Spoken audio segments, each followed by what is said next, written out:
sa isang tangat, isang bobo na kagaya mo na hindi nakakaramdam, talagang hindi ka na dapat manatili pa. Ibig sabihin nun, hindi ka na kinikilalang Vice President. Hi, happy Sunday mga kaibigan. Alam nyo, natatawa na lang ako dito kay Vice President Sara Duterte na kung saan putak ng putak na naman kung ano na naman yung sa loobin niya na wala sa hulog. Bakit ka mo? Dahil sa ginawa daw ni Pangulong Marcos na tanggalin siya bilang isa sa mga opisyal ng national security, kung anong national security na yan. Dahil tayo, hindi naman tayo aware po dyan. Di po ba? At maliban po dyan, hindi lang siyang tinanggal. Tinanggal din si dating Pangulong Gloria Macapagal Arroyo na kaalyado ni Sara Duterte. At syempre, kasama rin sa tinanggal si dating Pangulong Rodrigo Roa Duterte na kanya pong ama ni Sara Duterte. Alam niyo mga kaibigan, sa hindi po nakakaalam, ang ating Pangulo may kapangyarihan na magpasya na ayon sa kanyang gustuhin. Mapabuti, mapasama, pero itong ginawa ni Pangulong Ferdinand Bongbong Marcos ay ikabubuti po. Bakit? Dahil sino ba ang nag-threat? Sino ba ang nagbanta sa buhay ng Pangulo? Di po ba si Sara Duterte na siya ang nagsabi na ipapapatay si Pangulong Marcos, ipapapatay si First Lady Lisa Araneta Marcos at si House Speaker Martin Romualdez.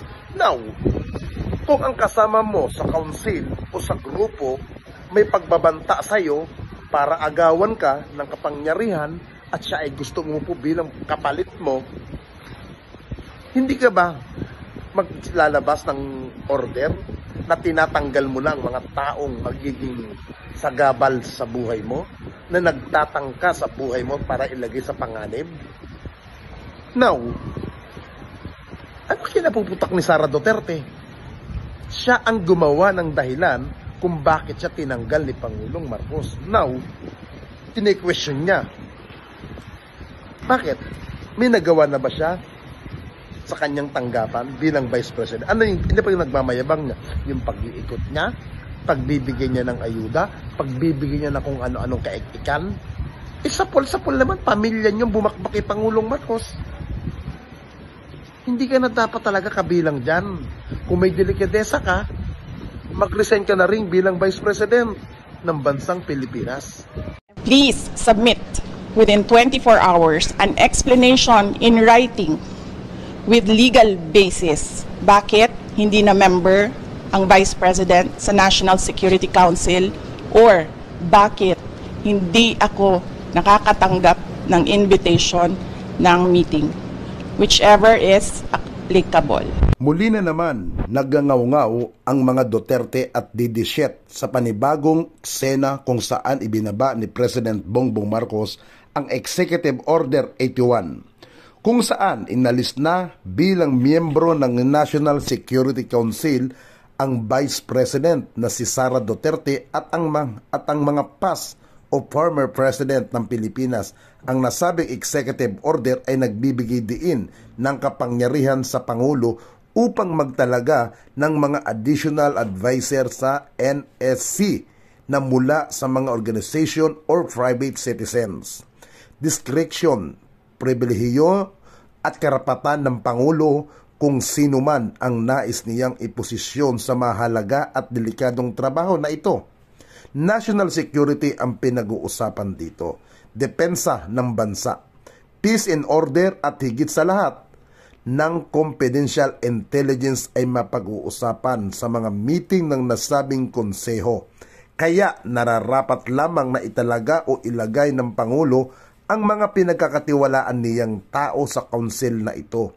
Di naman siguro tama na ipilit pa na ipwesto si na Vice President Sara at iba pang mga former president sa council na ito.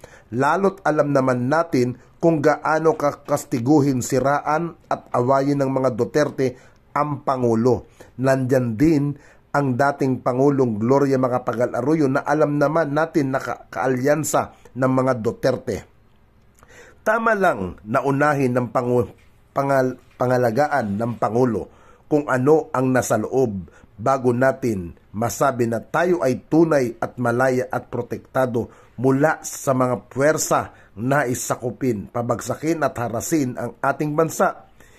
Hindi ligid sa atin na ang China ang bansang sobra-sobra ang interes na pasukin ang ating bansa.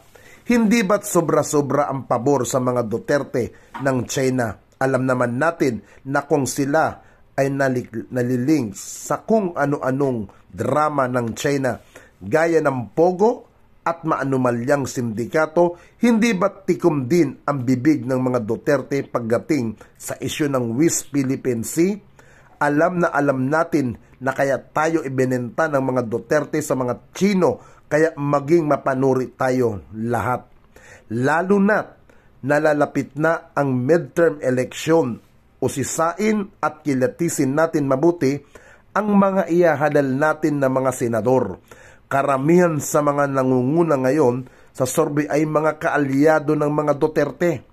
At kung nagkataon na sila ay mailuklok sa pwesto, malamang ay maipapadali pa para ang plano nila ay iluklok sa pwesto si Sara Duterte sa pagkapangulo sa 2028. Ito ay hindi na lamang isyu ng pag-aaway ng dalawang pamilya.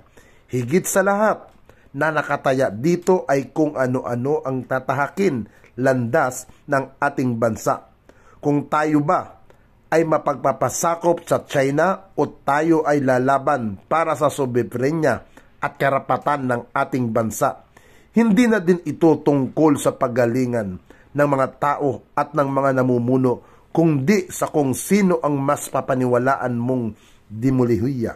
Ang unti-unti tayong maging tuta ng mga Chino o manatili tayo sa kaalyansa natin sa US at Europe. Nasa atin ang desisyon, lalo't na sa kamay natin ang kapangyarihan sa nalalapit na eleksyon. Ang kapangyarihan natin ba iboto ang mga taong totoong may malasakit sa ating bansa? At masasabi kong tunay ang pagmamahal at malasakit ng Pangulong Marcos sa Pilipinas, sapagkat alam niya kung papaano po protektahan ang ating national interest sa pamamagitan ng pagbaba ng Executive Order 81 na ito. Maging mapanuri tayo, mga Pilipino. Alam natin kung sino ang totoong kalaban. Madam Vice President Sara Duterte, yung sinasabi mo na please submit at explanation kung bakit ka tinanggal at bakit hindi ka na pinadadalahan sa isang tangat, isang bobo na kagaya mo na hindi nakakaramdam, talagang hindi ka na dapat manatili pa. Ibig sabihin nun, hindi ka na kinikilalang Vice President. Dahil nga sa gusto mo, dahil nga sa banta mo na ipapatay ang pamilya Marcos at ang pamilya ni House Speaker Martin Romualdez. Nakakahiya ang isang kagaya mo na lantaran, atat na atat umupo sa gobyerno, atat na maging pangulo, pero isa kang boba, walang utak, walang laman ang ulo mo.